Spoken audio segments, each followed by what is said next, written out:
Oh, yeah. What's up, ladies and gentlemen, and welcome to episode 48 of the Sailor Jerry podcast. My name is Matt Cawthron. I am still your host.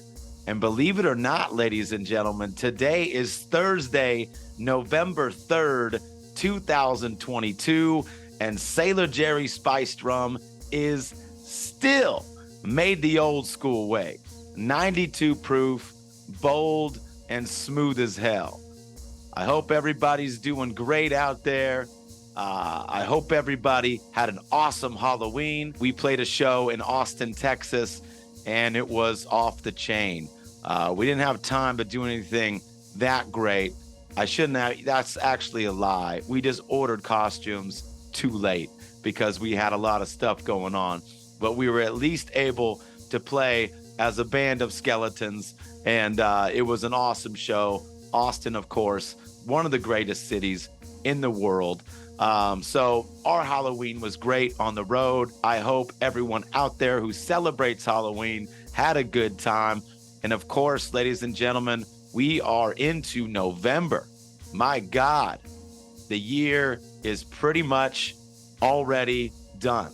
I mean, we're getting close to holiday time here. You know, midway through November is when the industries start shutting down and people start going home and getting ready for the holidays and all that stuff. So before you know it, the year is going to be over. So I hope everyone is experiencing, you know, a lot of love, a lot of gratitude, a lot of positivity in their lives right now. You know, the grind doesn't stop, of course. Life doesn't stop for the holiday season. We all know that. But hopefully, as the year winds down, everybody out there listening to the Sailor Jerry podcast will get to wind down a little bit as well. If you are watching on the YouTube, you might notice that I am wearing a rocker vest, okay? I am at the stage of tour right now where I have bought a vest from a gas station as a joke, and then somehow it became a serious part of my ensemble. So I don't really know what I'm doing right now with my life. I'm just kind of going moment by moment. So, you know, go ahead and check out the YouTube. Let me know what you think about the vest, okay? Let me know, pump it or dump it, thumbs up, thumbs down. Of course, if you're listening to the podcast on either Spotify, Apple Music, you know, Amazon, however you listen to your podcast, please make sure to follow, subscribe, like. If you could write a review, honestly, you know, and let's be real, write a positive review, okay? Your boy is out here doing everything he can to keep the podcast game moving forward, okay? So drop me a line, drop me a review. Let me know what you think, you know? And of course, that stuff is really great for the podcast. It goes a long way. So we appreciate it. What else is going on out there? We got some big news for all you grillers out there on the barbecue sauce front. Sailor Jerry Spiced Rum has collaborated with the veteran-owned and operated Grill Your Ass Off to create a one-of-a-kind Sailor Jerry Ironsides barbecue sauce. This is something that just launched November 1st, and it's basically a very, very limited and unique badass barbecue sauce made by Grill Your Ass Off using the Sailor Jerry Spiced Rum 92 proof, bold and smooth as hell in barbecue sauce form, ladies and gentlemen. And of course, 100% of the proceeds are going to benefit veterans. So this is a very cool thing. We're actually going to have Jason Murph, who is the owner of Grill Your Ass Off, on the next episode. So you can look forward to more details on that. But for now, go to sailorjerry.com or go to grillyourassoff.com and pick up a bottle, because not only is it amazing, okay, but, and I've had it, it's good, but all proceeds are going to veterans. And of course, 50% of that is going to Grill Your Ass Off, The other 50% of that is going to the Independence Fund, which is a nonprofit committed to restoring the physical, mental, emotional, and spiritual independence of our nation's veterans. So a really, really cool collaboration that Sailor Jerry's got going on. Do yourself a favor, go support it. And if you don't eat meat, you can still support it because it's a great sauce. It goes good on veggies. It goes good on Beyond Burgers. It goes good on everything. So go to SailorJerry.com, go to GrillYourAssOff.com, and get yourself a bottle, okay? It's time for episode 48. Patrick Kindlon is the always entertaining and outspoken frontman for the band Drug Church. In this freestyle touring episode of the podcast, Patrick and I check in from the road with hilarious updates and polarizing opinions from the front lines of the music industry. Of course, we also dig into Patrick's quote-unquote day job as a comic book writer and creator. We talk about his poetic lyrical approach and his uncompromising artistic attitude. Patrick is an awesome guy. He's funny as fuck. And we've been on tour with Drug Church for the last month. So this was a really cool episode to make. And again, another reason why I love having this podcast. So sit back, relax, pour yourself some Sailor Jerry, and let's go.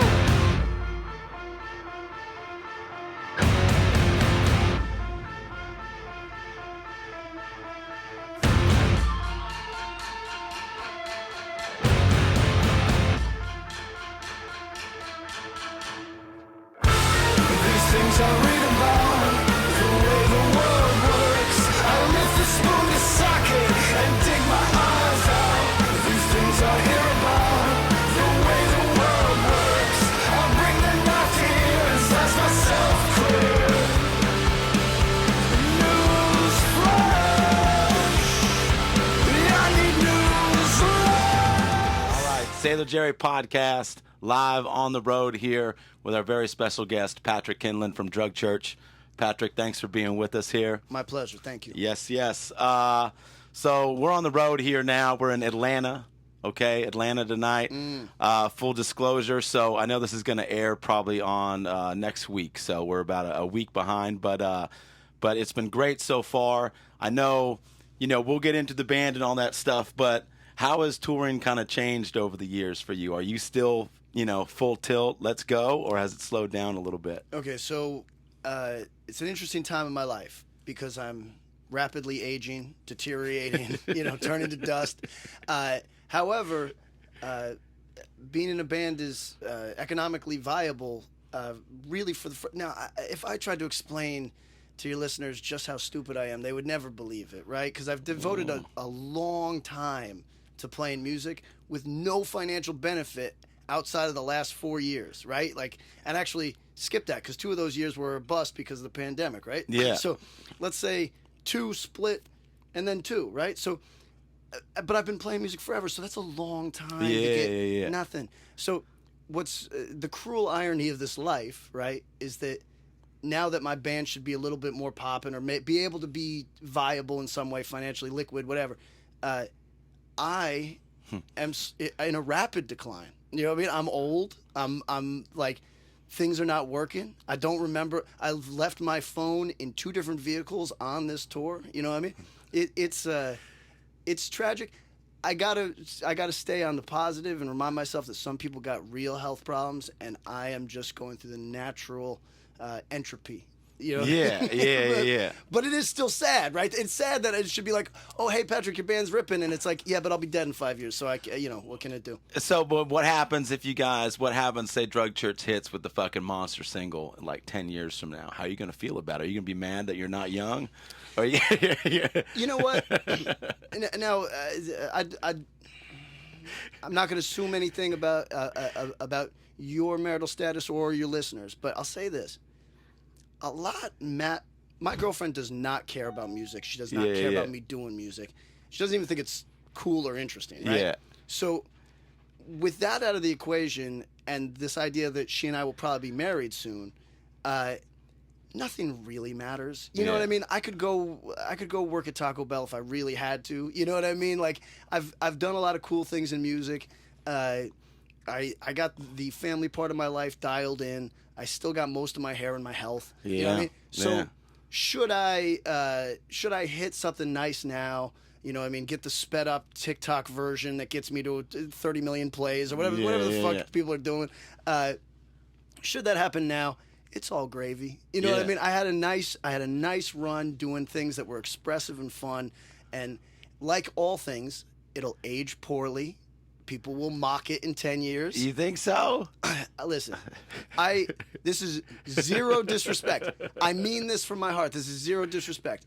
But I fell down a hole there was a festival in Vegas last weekend. Oh, when we were young. When we were young. Yes. Yes. My YouTube made one suggestion, and now it's just when we were young, right? Yeah, Because I made the mistake. I clicked through, Wow. and now I've seen about 11. Algorithm. Yes, I've seen about 11 Glassjaw videos from when we were young. Which, no disrespect to Glassjaw, I didn't need that many. You know what I mean? No. But here's the thing, right? I don't know if you're familiar with that band at all, Glassjaw. Yeah, I am a little bit. I was never love the guys. Was never really that big of a fan of the band. No, honestly. So interestingly, they did Don Fury demos that are really kind of interesting because Cool. it's before it kind of got glossy. Whatever, those are worth checking out. But yeah, I'm a very casual fan. Yeah, gotcha. Which is why, no disrespect, but it's why I felt abused by getting 25 fucking videos. All of a sudden, you're a super fan. But here's what it was an interesting conversation that I had today. The guitarist of that band, underappreciated. I was watching him, and then I started getting recommended videos from 1998 and shit like that, and I was like, yo, this fella really rips. Yeah. This fella shreds. And somebody said, when I was saying this, I said, this fella shreds. They were saying, why don't you think... Like Glassjaw, let's check their listens. Oh, they don't have a ton of listens. What is that? And I said, even though it's more clever than a lot of stuff from that era, it still feels trapped in that era. Yeah, right? Yeah. Like a lot of stuff when we were young. Yeah, right? yeah. And again, this is no disrespect because people had a great time at that shit, I guess, whatever. You know what I mean? Yeah. It's not for me to judge necessarily, but what I'll say is it got me reflecting on how everything ages poorly. Everything. Like, you and I might love Led Zeppelin, but we're probably the last generation that will love Led Zeppelin. You know what I mean? Yeah. I don't know, though, dude. You don't think there's so nothing is timeless? Nothing. Because, as I've always said, whether it's Mao or Jesus, nobody's going to remember either of those fools in 1,000 years. You know what I mean? They've already had good runs. You know what I mean? Great runs. Great runs. But 1,000 years Jesus from now, had a great run. Great run. 2,000 years. Very few people get 2,000 years. But of being remembered, being relevant, etc., who do you think is going to survive until when we get gills and shit or are on Mars or whatever it is? So everything ages poorly eventually. Like, think about... okay, you walked in the green room the other day. We were watching This Is the End, right? Yeah. Comedy from 2014. 2014 is an eye blink away. That's not very. That was right around. That movie aged poorly like a year later. Though. Right. Not to me. Yeah. I enjoyed the shit out of it. Watching it the other day, I was all giggles. Right. But let's say to a 19-year-old, Tropic Thunder would be another great example. Tropic Thunder, very funny movie. Yeah. Try showing it to a 19-year-old. A certain moment in the film comes and they go like this. Why are you doing this to me? Why are you showing this to me? This might be illegal now. You know, this is torture. Yeah. So, this is all to say that I don't think anything is timeless. I think everything will age poorly, so you have to embrace it. Yes. I'm gonna look like a fucking clown in a couple years. It is what it is. It is what it is. You know what I mean? And I used to be so down on it because there's studio bands. Yeah. Right. Steely Dan doesn't need to look good. You know what I mean? No. It can look like hell. Yeah. And then there's bands that looking like hell is their thing. Jay Mask has looked like fried dog shit for 25 years. You know what I mean? Don't fucking matter. But then there's bands that it's like, you don't want to go to their show and watch them. You don't want to see them. You don't want to see them. You right? don't want to see them looking bad, looking spent. weathered, looking spent, looking fried. Right. And I've always said, I'll probably, at least for Drug Church. Now, music, maybe not. Music I'll probably do until, my voice really goes. But even Dylan he has no voice. He still fucking did the thing. You know what I mean? So I really enjoy music. I'll probably continue to do that indefinitely. But stuff like Drug Church, which is physical and kind of kinetic live, unless I get really into CrossFit, it's going to be, eventually people are going to say, Patrick looks fat and unhappy on that stage. Yes. You know what I mean? And perhaps somebody should take him around the woodshed and boom, it's boom. time to put him down. You know what I mean? It's time to put him down. And here's the thing. Certain bands, Sick of It All. Yeah. Sick of It All is remarkably good live. Yeah. Still. It's crazy. And these are not young gentlemen. Yeah. You know what I mean? But you could tell, career dudes, they looked at it in the mirror one day and said, we can't be spent. We have to keep up on ourselves. We have to do the thing right. And they did it. My band are unambitious fucking slobs. They're going to look terrible in 10 years. You know what I mean? They're no Sick of It All. Yeah. So they might age worse than I do. And all I'm saying is, don't be aggressive in the YouTube comments, people. You don't got to tell me I'm done already. But No. But when the time comes, I hope a friend will tap me on the shoulder. Dude, I believe I'm the same way, because the plight of the aging frontman, especially in the punk rock world, it's a fucking slippery slope, man. I mean, very few people can pull it off all the way to the end. You know what I mean? But like very, very few. So I think for myself, I'm a guy who likes to run around on stage. Yeah. I like to, all the bands that I saw as a kid, the front man or front woman was insane. So that's like the style that I always thought was the best. Was just go crazy. I know that there's going to come some point in my life where I can't really do that, or if I can do that, it's not going to look good. It's not going to look good. It's not again, this is zero disrespect. So this is like a touchy subject, because I don't necessarily want to see Ben Weasel do his thing, right? Yeah. But Ben Weasel has every right to do his thing. Because these are people. Is Ben Weasel still going? I think he took a little vacation. Yeah, he had to take a step back. He sat down for a minute. Yeah. But I used to love Screeching Weasel, man. Sure, but here's the thing. We can still love Screeching Weasel. Do we want to see Screeching Weasel? Different question. Yes. Different question. Yes. Like the Dwarves. Love the Dwarves. Yeah. Not. Now they were never not. Love Black. But yeah, I agree. I mean, those are great songs. But here's the thing. And when they were in their prime, God, I wasn't even. The videos thrill me. You know what I mean? The video. But here's the thing. And straight up, I haven't seen the Dwarves in 10 years. Maybe they're still hot. You know what I mean? I don't know. But this is just, they looked, respectfully, they looked spent 20 years ago. Yeah. Because they just had a lifestyle. That was part of the gig. Yeah, exactly. Yeah. That's right. That might be the trick. If you start spent. It's like my buddy used to always say, the first day of your job, like, you should go like high or like fucked up, so they just think you're like that all the time. Your buddy worked at warehouse. Is that what's going on? He's like, show up to your job on perks, it'll work out. But look, I really want to be clear. I'm not trying to shit on, because when I say I'm turning to dust, it's not a joke. Ageism, as they say, is the only prejudice with a built-in irony. Yeah. Right? Because. Yeah. For whom the bell tolls, motherfucker, you're going to get it too. Yeah. You know what I mean? So I'm not knocking these guys. The Dwarves have written far better songs than I ever will. That's their legacy. If I say, they're not great in 2022, which I don't know, but if I say that, no disrespect, they're still of course. a legacy. Of course. You know what I mean? This is a no disrespect podcast. Yeah, I'm not trying to. This is I'm not going for legends here. Yeah, man. What's your take on the music industry right now? What are you feeling about it? Like, how does it affect Drug Church specifically? Like, what's your guys' kind of bubble like? Are you on a label right now? Yeah, so that's the most interesting thing. Now, we could talk about the Bronx, because I had this conversation. We'll get into it. Yeah. But I had a conversation earlier on this tour where somebody reminded me. They said, we were talking about a band that, for lack of a better term, feels a little industry plantish, right? Yes. And somebody, a mutual friend actually, very an admirer of yours, but said, you remember when the Bronx, there was a little suspicion, you know what I mean, that they were an industry plant, you know what I mean? And we'll get into that. Yeah. But here's what it is for us right now with labels, and this is why you are an interesting case study, right? I believe it was the fella from Less Than Jake. Yeah.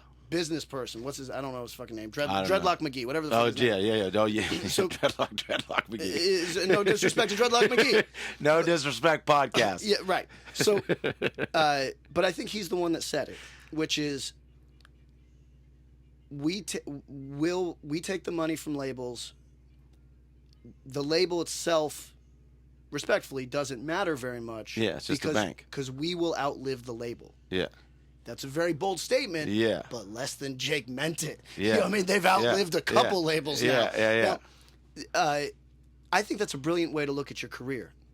And this is no disrespect podcast. No disrespect to Pure Noise, who has put out our last 2 LPs and an EP, and did a good job with all of them. It looks, unless there's an angel investor that's going to double the offer, it looks like we're going to re-sign probably momentarily. Yeah, cool. And we've enjoyed that relationship a lot. But what's interesting is that unlike when I was a kid, people are not curating based on record labels anymore. Yeah. So a listener is not seeking out everything on Revelation. They're not, you know what I mean? No. So they might be a fan of multiple Pure Noise bands or none. You know what I mean? Yeah. But they'll be like, oh, I like Drug Church. Oh, it's on Pure Noise.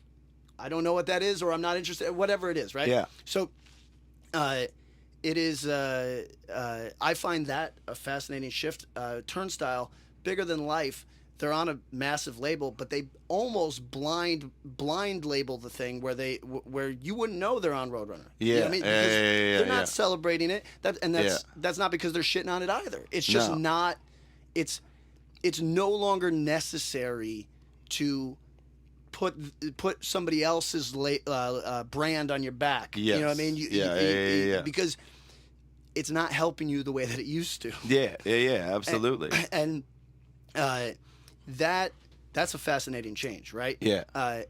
But you were kind of ahead of that curve because the Bronx has been on how many labels?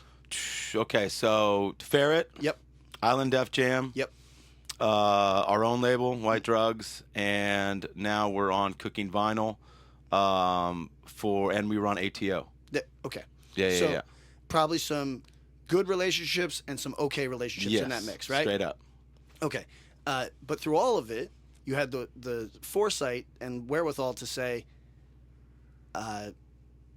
if it goes bad, we're still a band. Yeah, You know what I mean? Like, no, exactly, man. You know, it's like, I think, like, for us back in, you know, and going kind of, you know, what you're talking about, leading into it a little bit with, like, kind of bands nowadays that might be plants, might not be plants. You know, when we first started, our manager was like, okay, you know, we're going to do this thing where we're going to, you know, we have 3 songs. We had 3 songs. We're going to try to gain as much interest as we can. And just not respond to anybody, you know? So he was able to get the music out to all these different labels, and they would be like, oh, shit, you know, this is coming from a guy, Jonathan Daniel, who went on to start Crush Management and, like, now manages, like, Green Day and Weezer and Fall Out Boy and all that stuff. But he was like, okay, so we're going to do this. And so we were just writing songs. I mean, we were a band, we were working on music, writing songs. And he got everyone interested in the band just by getting the music out there. And then when they would try to get a hold of the band or get access to the band, we wouldn't reply to anybody. And when we did, it would be super cryptic. And we would send, like, you know, like Joby sent, like, we got like a, you know, an email from some, like, dorky label guy that was like, you know, it's like, send me the rock, you know. And so we, like, actually, like, FedExed him, like, a box of rocks, you know? Yeah. Like, just stupid stuff like that. That's Faith No More shit. Yeah, but okay, so I guess my question to that is there an equivalent to that in, like, the social media era? And is that equivalent, like, you know, faking that you're popular? Or, okay, like, what is that version now? Well, there's social media 1.0, and there was bands that gamed that system. I'm thinking specifically of like Fucked Up, for example. Yeah. Now, Fucked Up gamed the system, doing kind of what you did, which was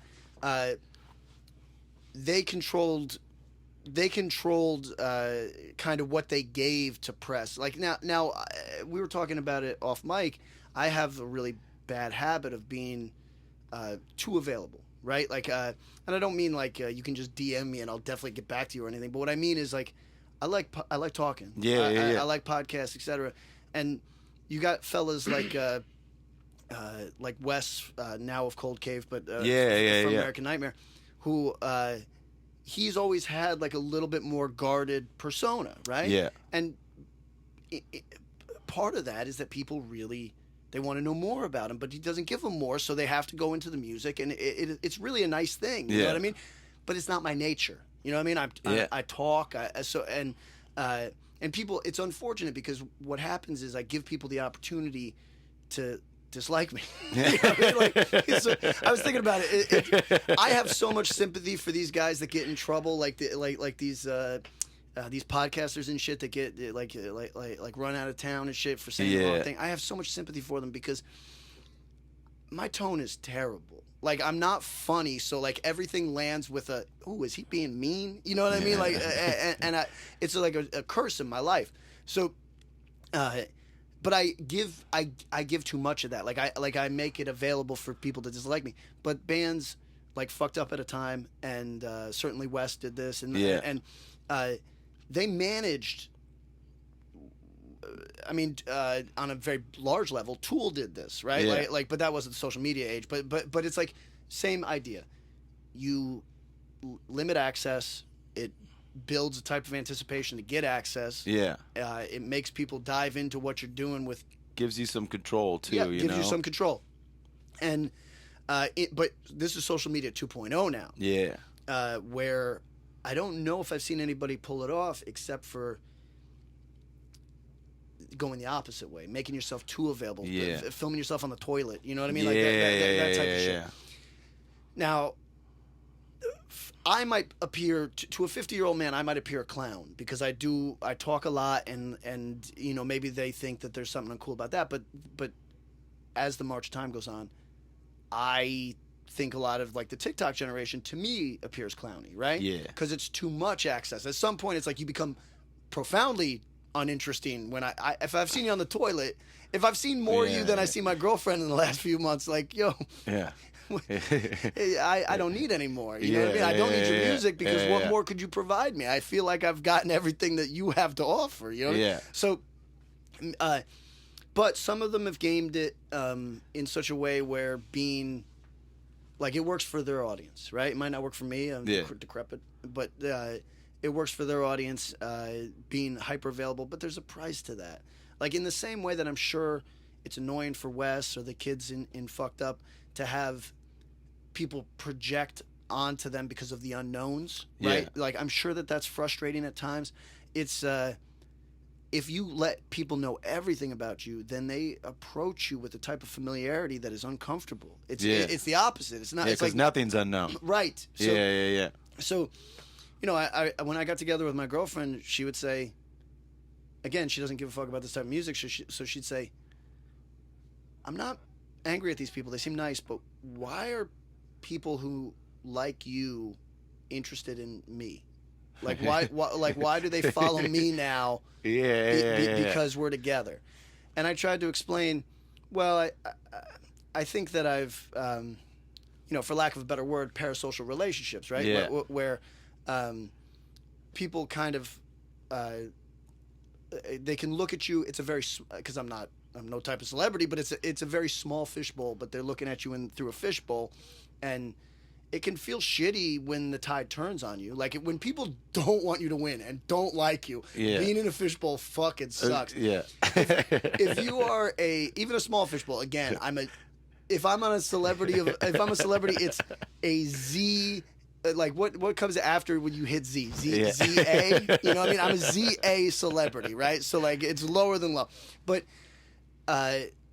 if you have if you're a malignant narcissist or just young, you know what I mean? Because sometimes that's the same shit, you know what I mean? Then all that attention can be exhilarating. You think people like you. I've seen this a million times from very young people that kind of hit a lick early and you know. But when people decide that they don't want you to win and they still are looking at your dirty underwear, no good. You know, no good. No. So, so to answer the question, there is a certain threshold. Like we all have we all have our sellout points, and we all have our nah, I can't do that without. Yeah. So this is to say, when we were young, right? Yeah. I think even the name is a little disturbing because it's too backwards looking, right? Yeah. It's almost too.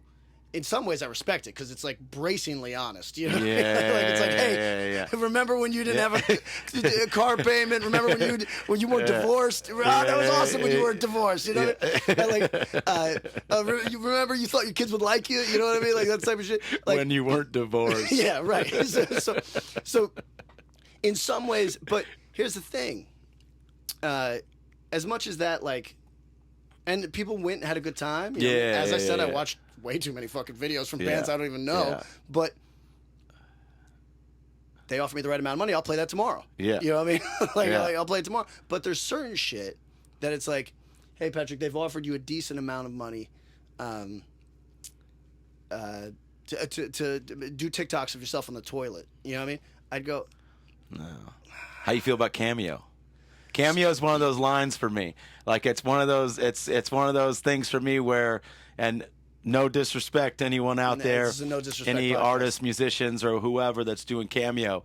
But for me personally, I've had a couple like people like, oh, are you on this or not? And for me personally, it's like that's a rough one for me. That's like where I'm like, I don't want to do it. So, Drug Church got a ton of press on the new record. Yeah, and I got a message from one of the fellas at Cameo who said, hey, is this something you'd be interested in? And I said, I would have to be so much more successful for it to feel good. I do not have, because if I could make, I love offsetting bills, right? Yeah. So here's the thing I didn't realize until I was older, is that life isn't about acquiring money. It's about offsetting costs. Yeah. So that's to say, this side hustle you do only makes $10,000. Is it worth it? It's like, well, that's my car payment. Yeah. Or that's so you don't look at it as money because that's dumb. You look at it as this offsets this particular cost in my life, and now I no longer have to think about it. Right? Yeah. So if I could get a Cameo a day for $75 and spend whatever their take is, let's say I'm left with, I don't know, 60, right? Yeah. $50. I would eat $50 of food takeout every single day. It would offset my takeout expenses, right? So also, I bet I could have fun with Cameo. Yeah, it seems, well, that's the thing. It seems like it could be, there's a creative outlet to it, which I think a lot of people like. But it also just, I don't know. Like, that'd be great if you did like a cycle where every dollar you made from Cameo, you like went to like McDonald's and just over time you just got like I've been thinking about finding an avenue for this, calling it something like Your Money, My Party, where you send me. So there's I guess he's a political pundit. I don't know how to describe him, but he's a fellow with a podcast and shit. Like, he's written a couple books named Michael Malice, where every time I've seen it happen to him, every time somebody attacks him online, he says, hey, my supporters are going to send me money for every time you send me an abusive message. And so it disincentivizes the person attacking. And then, but his promise, which is what makes it work, his promise is that he will spend that money on something completely worthless that has no long-term value. So he'll like, I got some skis. That's exactly right. It's a very funny gimmick, right? So he'll be like, I bought this ivory knife, I bought this mask from Ghana, you know what I mean? And it's like, what are you going to do with it? Yeah. I don't know. It'll probably end up in storage, you know what I mean? But I didn't, because he knows that somebody sending him money to like put an addition on his home has like that's not, the bit's not good, you know what I mean? But the bit of, you send me money and I will really waste it. Yeah. Is funny. Yeah. And I've been thinking about doing a Patreon where whatever I can make a month, whether that's $200 or $2,000, I promise you, I will show you the receipts that I spent it like a total fucking moron. Yeah. You know what I mean? And do you remember? Was it the Shack 7? Do you remember this? It was a group that got arrested. Maybe an animal rights thing. Anyway, at one point, my other band was going to do a Shack, spelled like Shaquille O'Neal, benefit, where we mailed the money to Shaq. Now, granted, that's obnoxious, right? Because Shaq would get like $400 and say, what am I doing with this? But it'd be fun to see if he cashed a check, right? Yeah. And it's also like a bit of a commentary on kind of, where do you think your money's going? Yeah. This shit. You know what I mean? Like, and when it comes specifically to charities, it's like... Yeah, that's the question. Like, there's a zillion documentaries on all of them. It's the question really no one really wants the answer to. No, because it's you want to fire something into the world and feel good. And listen, I'm with it. That's fine. It's like, but it is. It's like, oh, God, it's just like, it's just like, man, where does it end up? You know what I mean? Well, does it actually end up where you want it to end up? Well, I mean, like, okay, we raised $9 million last year. It's a pity that our operating costs are 8.5. Like, too bad. Whoa, we hired 30 more staff. Let's talk about. I need to get into your musical history a little bit here because I'm interested. I want to know how did your road to kind of picking up a microphone kind of take shape, Okay, so this is not a glorious story in any way. It's in high school, my friends were forming a band. They didn't have a singer, and I'm just like I'm a person that they probably realized would not be shy or embarrassed. Yeah. So despite the fact that I had never demonstrated any vocal ability or have to this day, they were like, it's, I guess you know what I mean?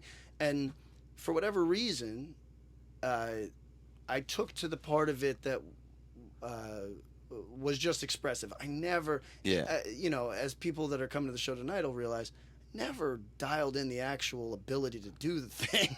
You know what I mean? I mean, it's pretty dialed, man. I mean, I know, you obviously have your own insights into what, you're doing as an artist and as a singer and as a frontman and lyricist and all that. But, from my perspective, it's pretty fucking awesome and it's unique, so, but I kind of the same way for me, man. I was just kind of the guy that they were like, okay, he won't really be shy about it. Let's give him the mic. Cause I couldn't play anything, Well, so there's are you familiar with this? I think it's called quarterback theory. Are you familiar with this? No, hit me.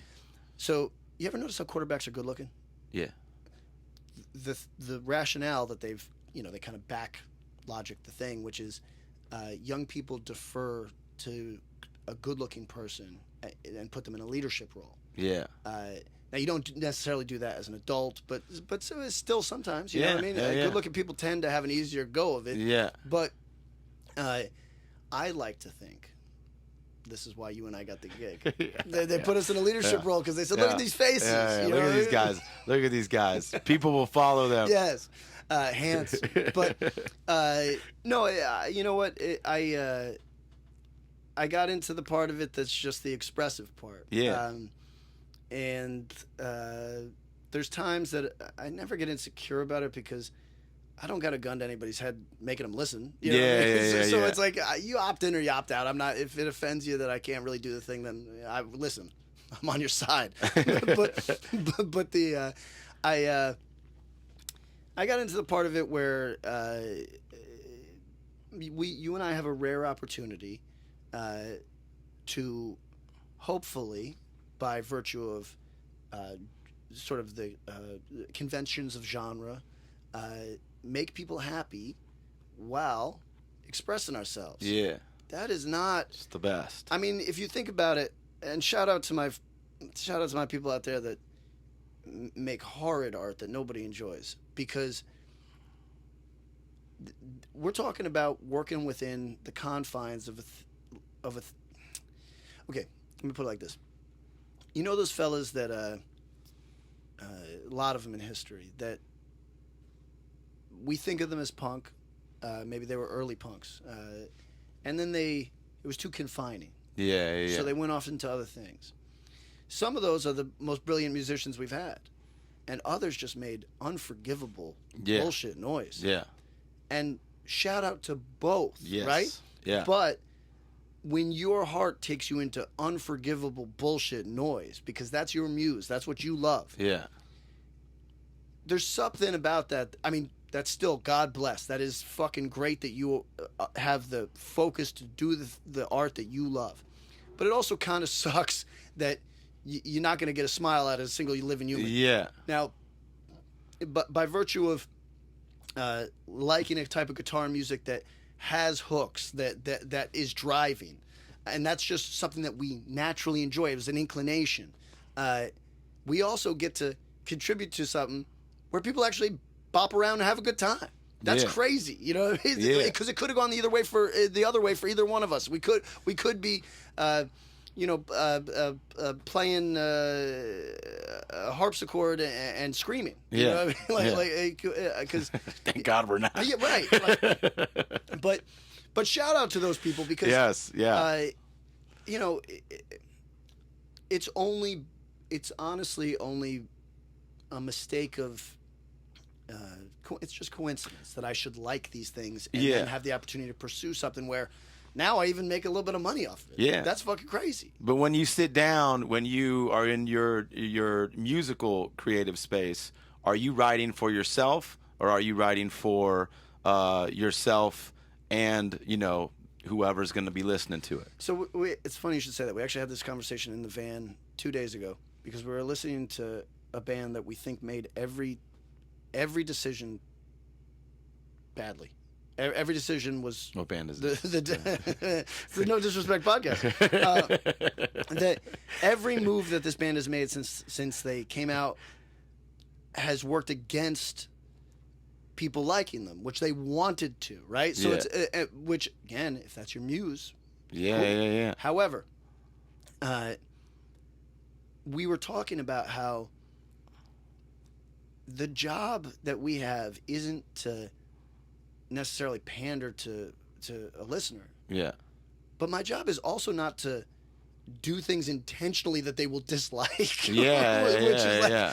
And look, again, if you are, if that's where it takes you, if that's where, I think it's childish to want to ignore people that are into what you're doing. It's the thing. Like if you like it's an interesting thing because it's like you don't. If there's some people where if they start thinking about that, and I think certain people, to a certain aspect, I think it happens to everybody. If you think too much about, if you're writing and those records too, where it's obviously written like these kind of generic anthems for like the audience, quote unquote, that's never really that great. Might be successful, but it's never really that great. And I think everyone kind of has to walk that line, especially maybe in the beginning you don't have fans, but eventually, hopefully, you get fans. And that's an amazing thing. And, it's like you never really want to take that for granted. People going to see you live, people buying your albums, people reading your lyrics. So you don't want to ignore it, but it's also a weird thing when you're like writing. It's a very personal, expressive experience. And it's a weird kind of line to walk, Well, an example of this, where I come off like a dickhead, is whenever I find out that someone who is, when, I'm sure this has happened to you, someone tells you that someone, a much bigger figure than you, is a fan of your work, right? So, let's say James Hetfield is a fan of both of our bands, right? People kind of have this thing where isn't that cool?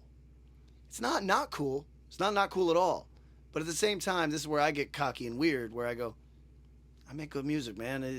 You know what I mean? That's just a guy. You know what I mean? That's just a human being. Even if I respect what he's done, it's just a guy, and I would hope he likes my music. Otherwise, he's a tasteless dickhead. You know what I mean? So it's that's the only time that I get cocky about it. The rest of the time, I gotta say, and that might be just some pushback against celebrity type of mindset. But for the most part, I really think that if you like what you're doing, you cannot pretend to be smarter than the person that loves you. Yeah. I think that that's like mental poison. When you're sitting around believing that you are a misunderstood genius and that your fan doesn't understand you, they're dumb. And I just wish that I had any other... Listen, most people float through life with nobody but their wife or husband loving them. You know what I mean? Like, if you can have some people that really connect with what you do, even if they, in truth, don't know you, wouldn't love you if they did, they love something that you've made, and that has value. That's cool. Yeah. And they could be a stone chalk moron that you do not relate to, but they've found something in you, in what you've created, that they do relate to. Yeah. I don't see any reason to shit on that. No, absolutely not, man. And it's just a weird thing, you know. But it's like, I think that, you know, especially as you're kind of like, as a band evolves, you know, and as, you know, the band progresses, hopefully, and you get more fans, it's always a really cool thing to kind of like talk to different artists about, especially like the writing process. And I want to talk to you more about your writing process too, because you do something completely different than I do, which is you write, from what I know about Drug Church, your band writes the music, sends it to you, and you just throw lyrics on top of it. It's not something that you guys do together. You're not working out in the room together, jamming together, working on songs. So lyrical approach-wise, you know, first of all, a couple questions about writing. When did you first like start writing? You know, is it something you've always been into? And, you know, like musically speaking, when it comes time to write a record, how do you approach it? So, I don't know if I always wanted to be a writer, but the first medium that made sense to me, and it's still, I do it now in the way that I have 3.5 careers. It's one of them. Comic books were the thing that really spoke to me as a kid. Couldn't get me to read a book. Wasn't interested in music until I was much older, but comics always made sense to me, right? For a guy that I don't think is a nasty narcissist, I do have a disease, and let's just call it, let's be charitable and just say, oh, it's a very punk thing, right? like let's not call it narcissism, but it's almost impossible. I'm not a narcissist, I'm punk. Yeah, exactly. I don't have a personality disorder, I'm punk. But there's nothing that I can enjoy without wanting to try it. I don't know what that is. Some people can watch. Some people can watch the NFL every Sunday and never think, you know what, I want to try out for the NFL. You know what I mean? But for me personally, things that I really enjoy, I go, I bet this is the narcissist part or the punk part. Is I bet I could do it better than these geniuses. You know what I mean? Like, which is so dumb, by the way, but you need that. You need to be that dumb for some stage of your life. You know what I mean? Steely Dan, these hacks. I can do this. No, you can't. No. But it doesn't matter. If you get 40% there, if you get 10% there, you're still better than most. So this is the idea. Writing early in the respect, but not in music, right? It wasn't like I was the kid with the book of poetry or anything. But I started getting into music. This dates me. So what were you writing early on though? Were you writing like comic book things, like just like storylines and stuff like that? That type of thing, like just planning things out that go nowhere. But music didn't start for me until I was maybe 12-ish, and I would bike down to the public library, and I would take out their CDs based on album art. Because I was connecting with art so much as a kid that I was still, oh, this band must be cool. Their art's cool. Right? And it still informs my musical taste to this day. Like, I don't meet too many dudes in punk bands that love Little Feat as much as I love the band Little Feat, right? I fucking love Rush. It's because I was inclined to give Rush a shot, because the album art fucking ruled. You know what I mean? It did. So that's how I started to get into stuff. Is I would take stuff out of the library, and this was the CD era, so what you had in front of you was what you had. I was 12. I didn't own anything. You know what I mean? So I would just listen to stuff from the library, and certain stuff would connect. And then this is another dated reference. There was Columbia House. You know, where you'd get your you get 10 CDs for 10 cents or whatever. Yes, and do it under like 3 different names. So that's how I got introduced to music, and it was kind of off to the races then in terms of enjoying it and sort of consuming it, and with some type of critical eye, or critical ear, and then I was asked to play in a terrible hardcore band, and I said, "Well, yeah, that's a little bit like Rush." You know what I mean? Like, okay. And I had started going to shows and really connected with the accessibility of the whole thing, which is like, these guys suck. You know what I mean? I can do this. Yeah, you know I can suck. Yes, yes. Which is honestly not to get too dad here, but I think that's part of the value of really tragic local scenes where everybody's terrible. Yeah. It inspires you. It's really inspiring to go to something and say, I think I could do better. Well, yeah, and also when like when getting involved is like, like there's no bar because everyone's so bad. Yes. You know what I mean? So it's like when the bar is so low that it's super easy to just step over, and the next thing you know, you're playing bass, or you're picking up a microphone, or you're little bit of progress, having fun, and just stepping into it that way. Versus, if you're, I don't know, at least like if you're in a spot where the musicality is just insane. Like I imagine sometimes, going to music school or things like that has to be, like I was never really that way as far as like approaching music. I have a couple friends who went to music school and the theory and all that good stuff, but I'd much rather come into it from the fucking gutter, it's like and approach it that way. I mean, as stupid as it sounds, when you come into it with everything is a win. You know what I mean? It's we wrote a song. Oh, that's awesome. 10 months later, we wrote a good song. You know what I mean? Like, oh, mind blown. So it, I think that there's a value to that. And music school kids, stop killing yourself over shit. If you're not the most brilliant player in the world, you could still be a truly brilliant songwriter, because that's a simpler process than you probably imagine. This is me giving advice. I can't write a song to save my life, but and then also, some of you are just destined to be the most solid bass player there is. Yeah. You don't have to rank yourself against the greatest that ever lived. You know what I mean? It's just, hey, comparison is the thief of joy. Yeah, can you fill the role? The thing that I say all the time is,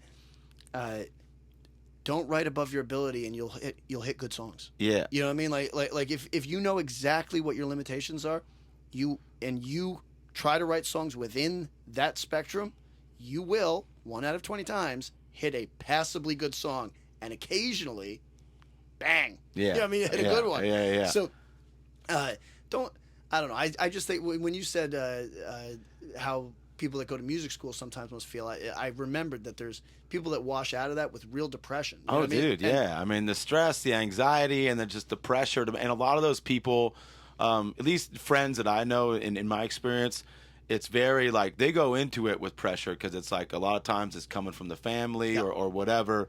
And it's like, I mean, that's one thing I'm very fortunate, with punk rock, with the Bronx, with everything, I've experienced in the music industry so far. It's been like, of course there's pressure, of course there's shitty moments, of course there's anxiety and stress, but it's been like, it's been all us. You know what I mean? It's not anyone else or any sort of like, like unforeseen stress or thing that's happening to us. It's all us just kind of gradually figuring out how we want to do this the whole way. And I love that aspect of it. I love just kind of being in control and being okay with the wins and losses and just going with the flow, This is a thing that's like very difficult to explain to a young person, which is sometimes you'll be whack for 2 years. Yeah. And other times you're going to be lit. Yeah. It is what it is. You know what I mean? Yeah. It's there's no rhyme or reason to what people. I'm not gonna use their name. No disrespect. Podcast. There's a band who are a very capable metal band that no one wants to see win, and it's almost startling because once the winds started blowing against them, this band that had a ton of forward momentum suddenly in the struggle, right? Yeah. And it's like, that sucks, don't get me wrong, but on a long enough timeline, that's all of us. Yeah. You know what I mean? Like Yeah. it is what it is. So, and that's the other thing, the Kinsellas, right? The Captain Jazz, those kids, the ones, I read whichever one of them, there's two brothers, there might be three, and one of them does Joan of Arc, right? Interview I read a long time ago where he, at that point, by the time I read this interview, he must have been at it for 15 years or whatever, and Captain Jazz is one of those things that people kind of aggrandize in their heads and make like one of the early, like that type of Midwest emo thing and whatever, and he'd had success at other things, but he said in the interview, he goes, look, I got no ego about this stuff. They were in Europe at the time doing the interview, and he said, we just played Stuttgart in front of 800 people. Today we're in Italy. I heard the ticket count is 30. He goes, this is a career. It is what it is. Yeah. And I think that's, with music, it's a fascinating thing. People don't treat it like other careers. They think that, like that rap song, all I do is win. You know what I mean? Like it's like, no, nobody, all they do is win. Yeah. and in the same way that true. In the same way that like a tech guy probably starts 6 companies, 2 of them land. Sometimes that's tours, sometimes that's bands, sometimes that's albums, sometimes that what I mean? For sure. And it's okay. We played the same venue, not the same show, the other day as a band called AWOL Nation. Yes. Now the kid from that band dipped his head in, said said what's up. Shout out to him. Hey, Walt. Very nice of him. You know what I mean? And I, before, because I knew we were playing the same venue, I didn't know anything about the band, so I'm on Wikipedia reading the whole thing, whatever. He was in like bands from 1999 doing like, punk band. Kind of like post-hardcore-ish rock band. You know what I mean? And with each iteration, probably learned something. You know what I mean? And then finally hit something out of the park with his current band, right? Yeah. But it took like 3 major label debacle bands where it's like when things go wrong and I mean, that whole bullshit. And it's and sometimes that's just the way it is. You know what I mean? And the problem is that I'm sure that kid had people telling him, "Hey, brother, I can get you into real estate." Yeah, you know what I mean? Like it might be yeah. time to move on. You know what I mean? Like it's are you sure you don't want to become a programmer? Your brother's doing great at it, that type of shit. And he could have taken that off ramp at any time, and a lot of people should. You know what I mean? Yeah. But he is the exception that proves the rule. Where it said in his bio. Granted, it's Wikipedia, so it could be his publicist writing shit. But it said, he wrote the song. They have a hit. That AWOL Nation is a hit. It's got like 30 million plays or something, right? And his band broke up, decides to start writing solo stuff, whatever, in his bedroom. It's like the first song he writes is his new thing. Yeah. Now it's like financed his life. Yeah, you know what I dude. mean? But a lot of fellas maybe took the off ramp. A lot of fellas should have taken the off ramp. Yeah. You know what I mean? But then there's this guy. You want to hear a dark commentary? Hit me. A friend of mine who's a booking agent said something once where he said, a thing people don't understand is I need a few super hot successful bands, not just for the money, but to keep all the 300 cap bands motivated, you know what I mean? To believe that they can achieve that as well. Yeah. Now, that's just a reality. It sounds a little dark. It sounds a little malicious from a booking agent. You know what I mean? Who's like, these fools will never get it, but they got to keep chasing it. But it's there's something to that, right? And here's the thing. Again, we're treating music different than any other career, but like, I'm sure if you're a truck driver, you dream of, like, I'm going to own multiple trucks. I'm going to hire out. I'm going to have people under me. Maybe you don't get there in this life. But what we treat you like you're dumb for wanting it? No. You know what I mean? Like that, it's okay to want that shit. Like, somebody the other day told me that they kind of wanted what Turnstile has. Yeah, we all do. Yeah. You know what I mean? But it's not for me to shit on that person, because having the goal to have a thing, pretty sick. And if you were in any other career in life, we'd say, yeah, maybe it won't happen for the dude, but it's cool that he wants X, Y, or Z. Yeah. We never say, oh, it's dumb. He's such a dumb piece of shit. We never say that. Yeah, dude. Goals are good. Dreams are good. Right. But with music and art, it's people take a completely different view of them than they do of other crafts or other trades. Yeah. And to a large degree, because you and I have toured a long time, a lot of this is close to truck driving. You know what I mean? Like there's an aspect of our lives. We could talk over the top. Yeah, exactly. We could talk all the bullshit about the expressive parts of our life and how exciting it is to be able to, like, look, if you're an actuary, there's a stability in that, but if your dharma, for lack of a better word, is to express yourself, then it must feel like a bit of a prison, right? So you and I could talk about the real joy of being able to express yourself, but for 7 hours a day, it's truck driving. You know what I mean? We're just long haul fellas. You know what I mean? So in that respect, I think I try not to treat myself too much different than any other contractor or blue collar sort of fella. It also keeps you from being too much of a fucking pretentious asshole. Yes, absolutely. The latest record, Hygiene, lyrics. Talk to me about it. How'd you do it?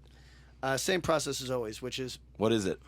I go in the studio, I listen to the track maybe 5 times, I sit for 30 minutes to an hour, write the lyrics, go in, go into the booth.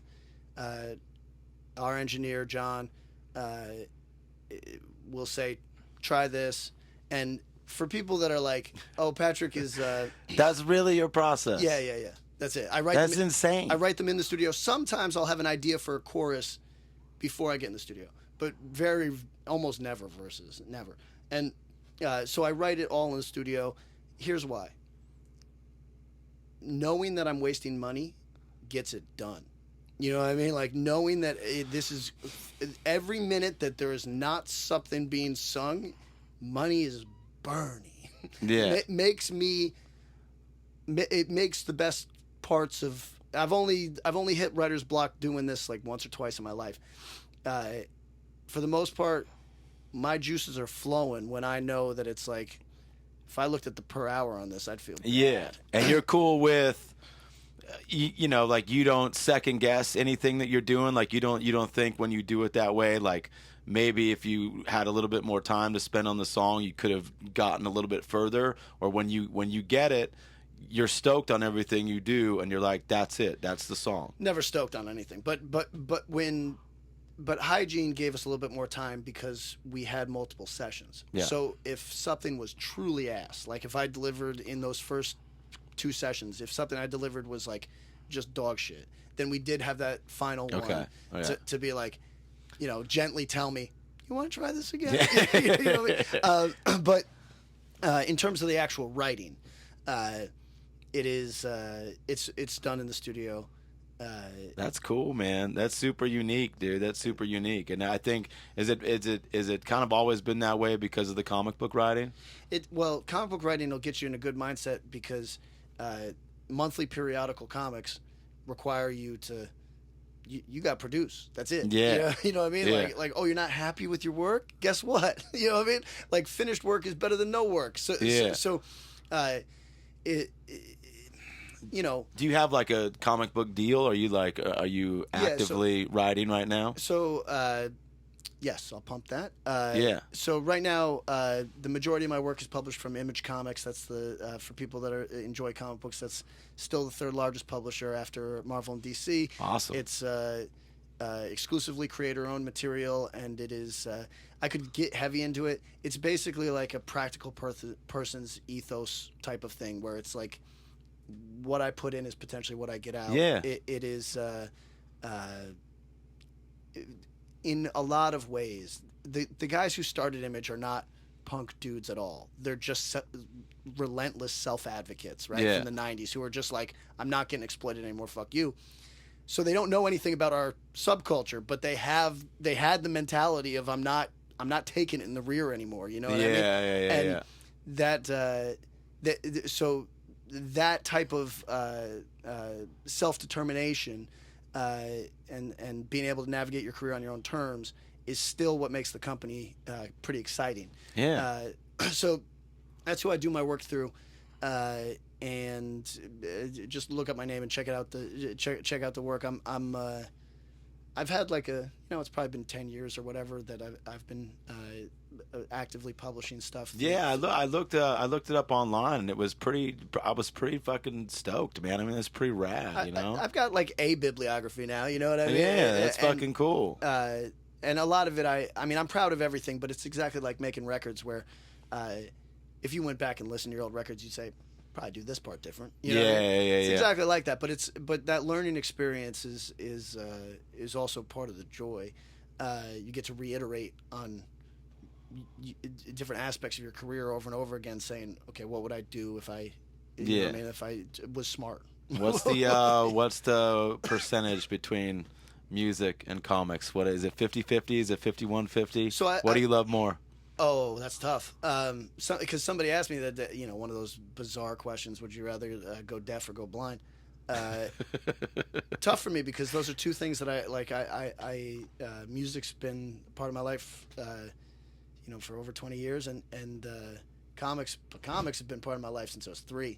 Yeah, that's a long. So difficult to say. I don't know. I feel blessed that, not to get verklempt here, but I feel blessed that I get to kind of contribute to both in whatever tiny way. Yeah. You know what I mean? Like, again, everything we do is going to be eaten by the sun eventually, right? Yes. Like, no Mao. You know what I mean? The sun's going to eat us all. You know what I mean? Yeah. But it is really cool, and I think that it definitely, reflects to your unique characteristics as a frontman and as a writer and as a comic book writer, music and everything, because it seems like it all feeds into each other. You know what I mean? And I think that's really unique. So I had this conversation with my girlfriend recently where I cross-collateralize everything but don't cross-promote everything, which for people in marketing or business of any type, that means that I'm the dumbest living human being. Like, I'm so fucking stupid. It means that,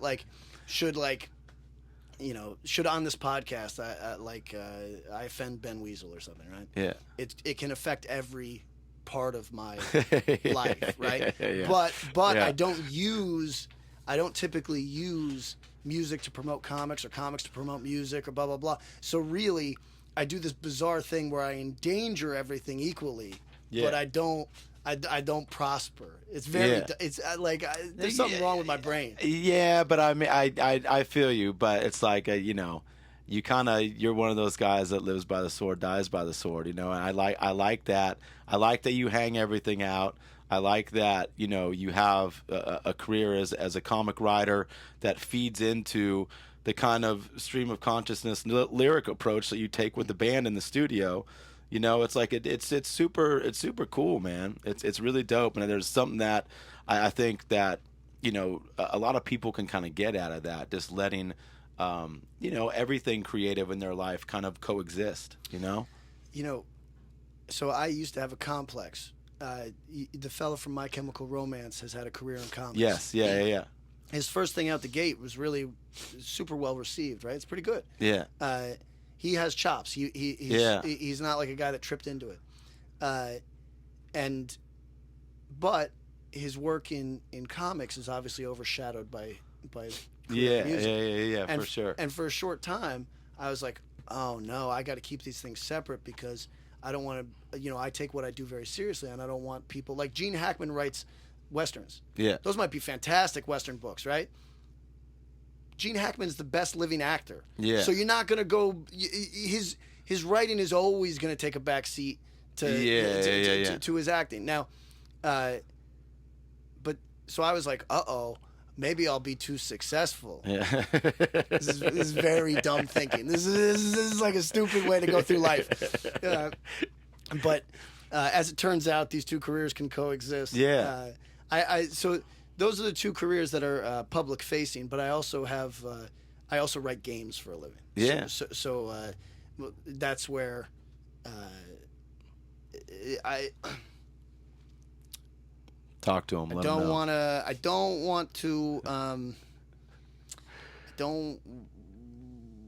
to get fired. No. But I'm going to say this. Working in comic books, which is a monthly periodical schedule, things have to be done. It's got to get done by this time or you're fucked. Yeah.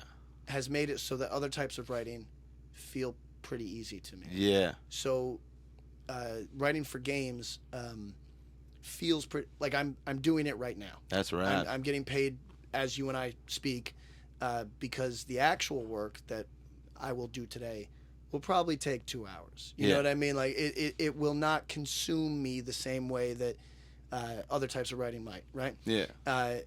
Now, for just like Legend of Zelda type shit, or you just writing storylines like that? So a lot of it is video game people love lore. Yes, right. They love fucking lore, which is took a lot of because the type of writing that I do. Sorry for everybody that doesn't give a fuck about writing. But for the type of writing that I do, it's really character based. It's it doesn't matter what is happening in Alaska at the same moment. It's about these two characters, right, or these 5 characters, but for video game people, it matters what's happening in Alaska at the same time, right? Because it's not exclusively about characters. It's about the world. It's about the lore of this thing. And that took some adjustment because I could see that. Because when people, when I'd be asked like, okay, but what does that mean for South America? I'd be like, who gives a fuck? We're telling a story that takes place in Detroit. What are you talking about? There's a famous Grant Morrison line. Who puts the tires in who puts the air in the tires of the Batmobile?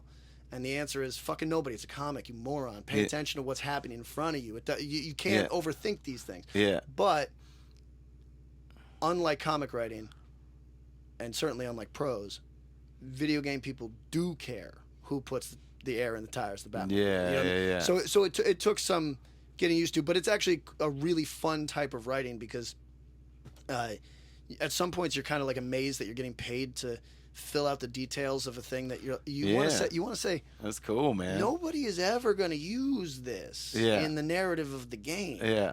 And they say, but it's good to have it, and fans care, and you're like, well, I can't argue that. Yeah. I guess they do care. Yeah. And God bless them. That's dope, dude. That's awesome, Patrick. It's been a pleasure having you on the Sailor Jerry podcast. Thank you. Appreciate your time, my man. One last question I ask everybody. What to you is the meaning of life? Oh, God.